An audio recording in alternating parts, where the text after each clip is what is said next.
ओम शांति। सबको ओम शांति। ओम शांति। ओम शांति। ओम शांति।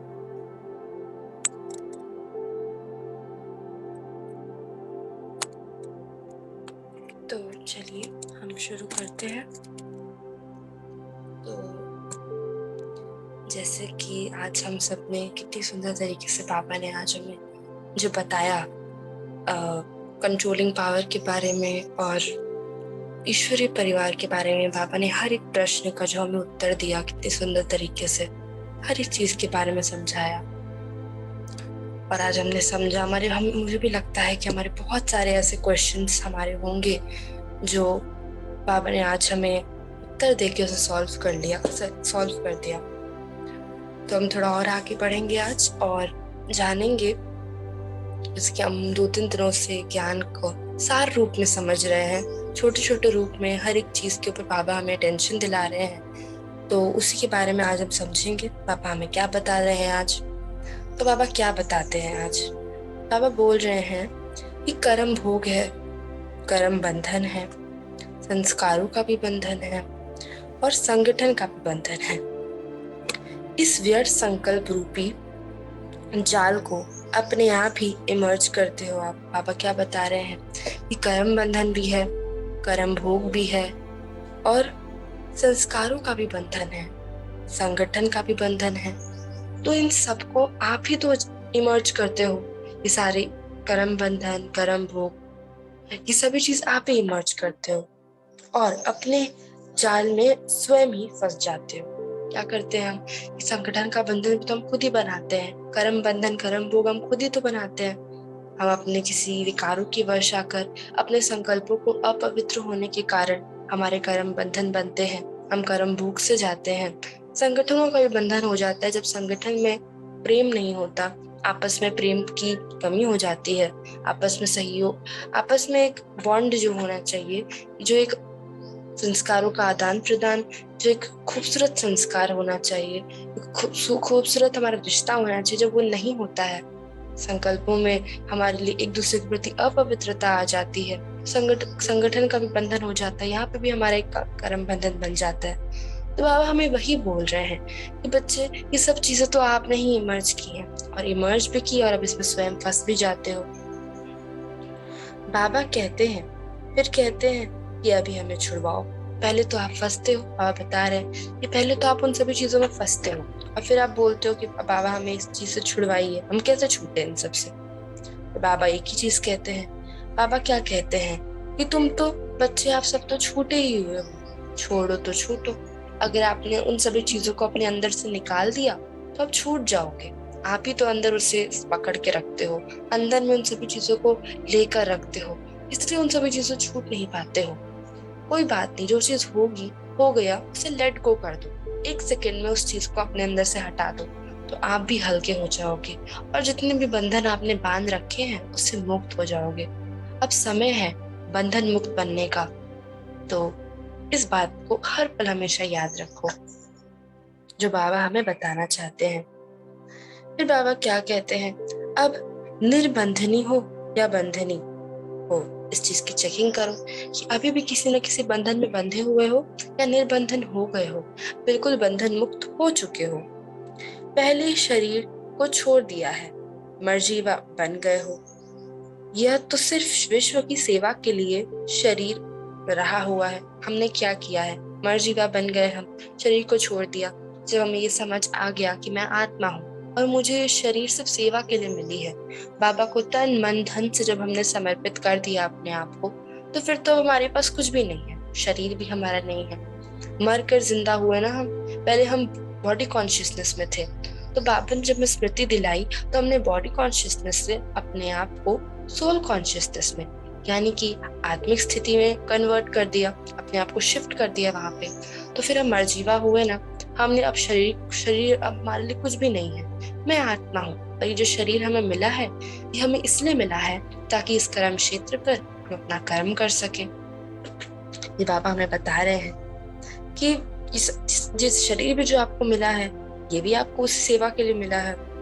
पुराने शरीर में बाबा शक्ति भरकर चला रहे हैं। जो पुराना हमारा शरीर है, ये उसको अभी बाबा क्या कर रहे हैं, इसमें शक्ति भरकर हम सबसे सेवा करा रहे हैं। हम सब इस अपने शरीर द्वारा, मैं आत्मा इस शरीर द्वारा सारी सेवाओं को कर रही हूँ। सभी तो हो रहा है, तो बाबा ही तो करा रहे हैं ना, बाबा ही चला रहे हैं हमें शक्तियां और गुणों से भरकर हमें आगे बढ़ा रहे हैं।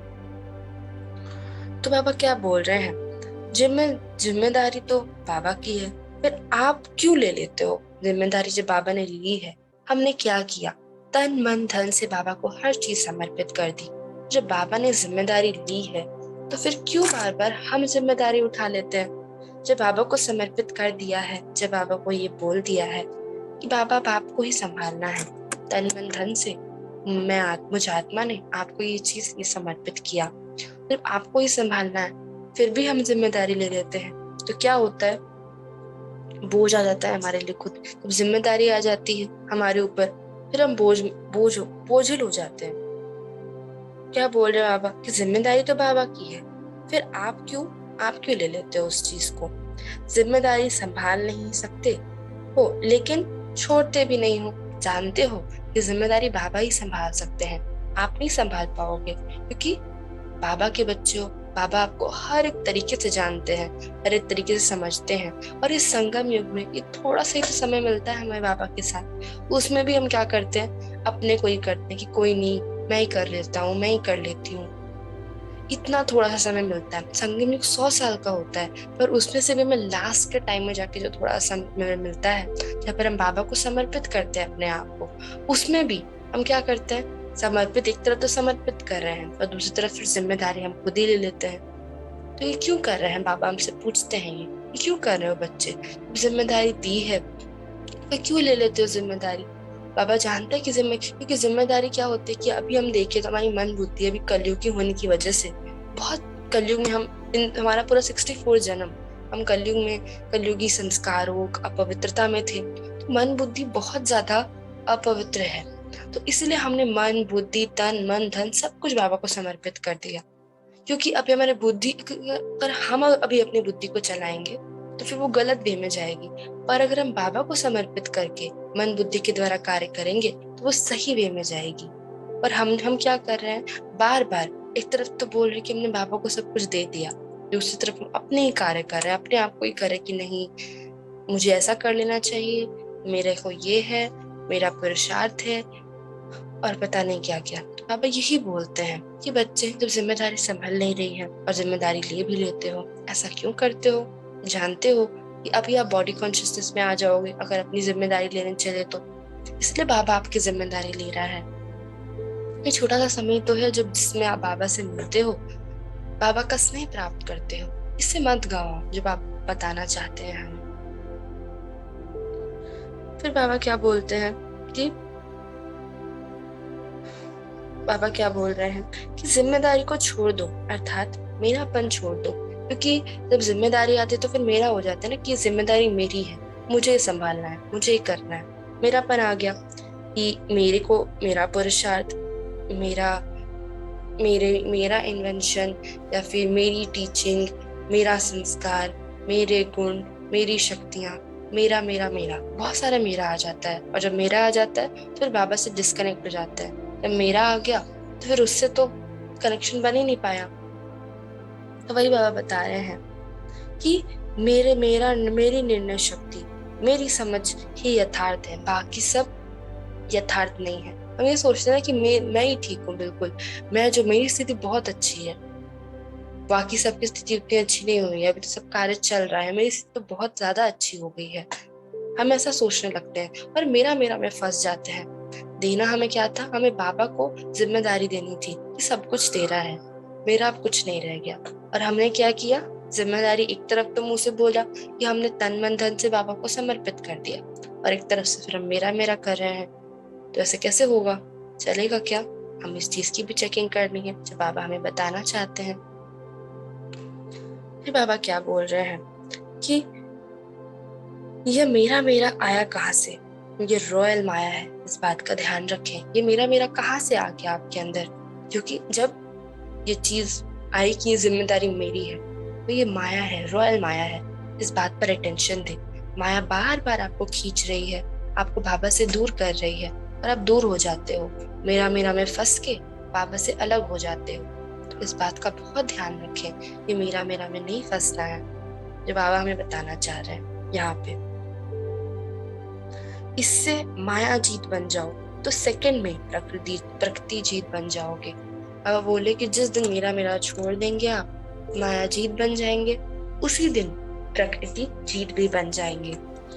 तो माया को छोड़ देंगे यानी कि फिर चाहे कोई भी परिस्थिति सामने आए, माया को परख कर उसे हरा देंगे, तो प्रकृति जीत भी बन जाएंगे। क्योंकि कभी कभी क्या होता है कि जब हम माया के वश में आते हैं तो उससे हमारे शरीर पर भी इफेक्ट पड़ता है, हमारे कर्म बंधन बनते हैं, कर्म भोग भी हमारे पास आता है। तो कर्म भोग हमारे शरीर से होता है। शरीर कहाँ से? ये शरीर हमारा कहाँ से हमें मिला है? प्रकृति से मिला है। और जिस दिन माया जीत बन जाएंगे, जिस दिन माया को परख कर हम उसे तुरंत ही हरा देंगे, तो फिर हमारे शरीर की कर्म भोग भी उतने जल्दी से जल्द खत्म हो जाएंगे और हम प्रकृति जीत बन जाएंगे। प्रकृति के अधीन नहीं होंगे, उस पर डिपेंडेंट नहीं होंगे, प्रकृति जीत बनेंगे। प्रकृति पर डिपेंडेंट होना एक अलग बात होती है और प्रकृति जीत बनना एक अलग होता है कि प्रकृति को जीत लिया। अब प्रकृति से कोई कोई भी सामने प्रकृति किसी भी तरीके, किसी भी सीन को या किसी भी ड्रामा के सीन को मेरे सामने लेकर आती है, तो मुझे उससे कोई फर्क नहीं पड़ता है। मैं उस चीज को एकदम इजीली सॉल्व कर लेती हूँ। जो बाबा हमें बताना चाह रहे हैं कि हम प्रकृति का आधार लेंगे लेकिन अधीन नहीं बनेंगे। प्रकृति जीत ही विश्व जीत व जगत जीत है। जो प्रकृति को जिसने जीत लिया, प्रकृति जीत बन गए। पंच तत्व को पार कर यानी कि हर एक तरीके से प्रकृति को जीता। क्योंकि प्रकृति जीत बनना मतलब क्या होता है? पंच तत्व जो है, पंच तत्वों के हर एक, अब क्या प्रकृति जीत मतलब क्या होता है? ये पंच तत्व जो भी हम देख रहे हैं जिनसे हमारा ये शरीर निर्मित है, अब हमारे सामने चाहे शरीर से रिलेटेड कोई दिक्कत है या कोई शरीर जो हमारा ये प्रकृति से निर्मित हुआ है, इससे कोई भी दिक्कत है, पर हमारे ऊपर थोड़ा सा भी इफेक्ट नहीं आएगा।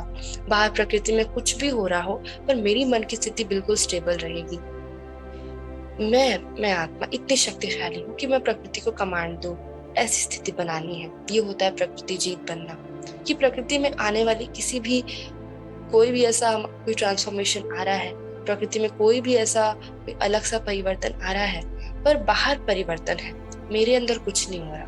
कभी कभी क्या होता है, एग्जाम्पल हम देखें कि गर्मी बढ़ती है, कुछ गर्मी, अब जैसे कि अभी के हम टाइम देखें तो अभी बहुत गर्मी हो रही है, बाहर का जो वेदर है वो बहुत ज्यादा टेम्परेचर हाई है।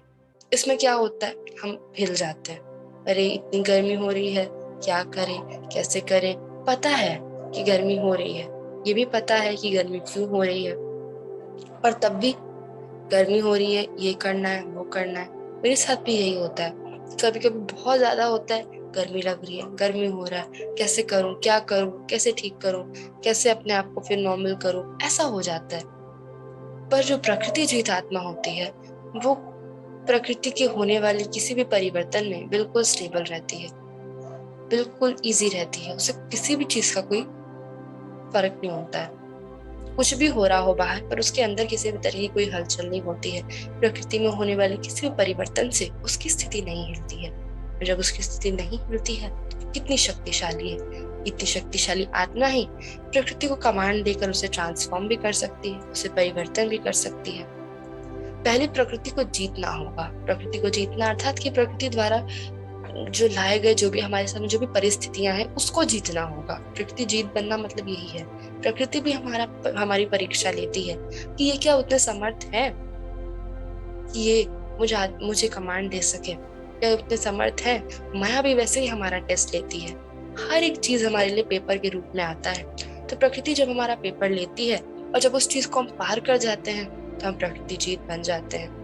तो बाबा बताते हैं जो प्रकृति जीत है वही विश्व जीत भी है और जगत जीत भी है। और प्रकृति जीत हम तभी बन पाएंगे जब माया के बार को हम परख कर उसे ठीक कर देंगे। और माया तभी हमारे सामने आती है जब हम मैपन में आते हैं। सभी चीजें हम देखें तो इंटरकनेक्टेड है। मैपन आया तो माया आई, माया आई तो फिर प्रकृति से हारे, क्योंकि माया जब आती है तो कर्म भोग कर्म बंधन आते हैं। फिर प्रकृति के ये जो शरीर है हमारा, ये पंच तत्वों द्वारा निर्मित है, तो जब इसमें कोई दिक्कत आती है तब हम हिलते हैं। फिर फिर हम प्रकृति जीत भी नहीं बन पाते हैं। सब चीजें हमारे इंटरकनेक्टेड है, एक ही चीज है, और इन सभी चीजों का सिर्फ एक ही सोल्यूशन है कि जो भी जिम्मेदारी जो हम मैंपन में फंसे हुए हैं, जो मेरा मेरा हम कर रहे हैं, हम तेरा कर दे। कि मेरा कुछ भी नहीं है, मैंने सब कुछ तन मन धन बुद्धि सब कुछ उनको समर्पित कर दिया है। जब समर्पित किया है तो करना है, बस मुंह से नहीं करना है, बोल से नहीं करना है, एक्चुअल में करना है। कि अब चाहे कुछ भी हो, बाबा करा रहे हैं। जब बाबा के पास है सब कुछ, तो मैं किसी चीज की कोई जिम्मेदारी नहीं ली। मेरी कोई जिम्मेदारी नहीं मेरे शरीर के लिए। ये शरीर सिर्फ मुझे सेवा के लिए मिला है और किसी चीज के लिए नहीं। ये मेरा शरीर जो भी बाबा की शक्ति भर कर चला रहे हैं, मेरा पूरा ये जीवन जो ये शरीर मुझे मिला है, तो इसमें मुझे क्या करना है? मुझे सेवा करनी है। ये त्याग का जीवन है ना हमारा। बाबा वही हमें बता रहे हैं कि बच्चे अब मेरा मेरा छोड़िए। कि जब मेरे में फंसते हैं तो कर्म बंधन बनते हैं, कर्म भोग बनता है, और फिर उसमें फंस के फिर खुद ही परेशान होते हैं। बार बार जिम्मेदारी बाबा बोलता है कि मत लीजिए, आप परेशान हो जाएंगे। आप परेशान होते हैं, आप देखते हैं, पर तब भी आप जिम्मेदारी उठाते हैं। क्यों करते हैं ऐसा? आप पूछ रहे हैं। मत करिए ऐसा। तो यही बाबा छोटे से रूप में हमें समझाना चाहते थे कि अब मेरा मेरा में फंसना छोड़, तेरा हो जाए। मेरा से तेरा को, जैसे बाबा ने हमें बॉडी कॉन्शियसनेस से, देह अभिमान से आत्मिक अभिमानी स्थिति में लेकर आए, वैसे ही अब हमें इस मेरा मेरा को छोड़कर तेरा तेरा कर लेना है। कोई ना मेरा कोई पुरुषार्थ, ना मेरा कोई कुछ, सब कुछ तेरा, मेरा कुछ भी नहीं। ऐसी स्थिति बनानी है। और जिस दिन ऐसी स्थिति बन जाएगी, जब बाबा हर पल हमारे साथ रहेंगे, चाहे माया का कितना बड़ा से बड़ा वार आ जाए, माया हमारा कुछ भी नहीं बिगाड़ पाएगी। प्रकृति को भी जीत लेंगे, माया जीत भी बन जाएंगे। और जो माया जीत है, जो प्रकृति जीत है, वही जगत जीत है। तो वही बाबा आज हमें बताना चाहते हैं। तो यही मैं आप सबके साथ आज छोटे से रूप में शेयर करना चाहती थी। कोई कुछ कहना चाहता है, कुछ बताना चाहता है, कुछ भी ऐसे जो समझ ना आया,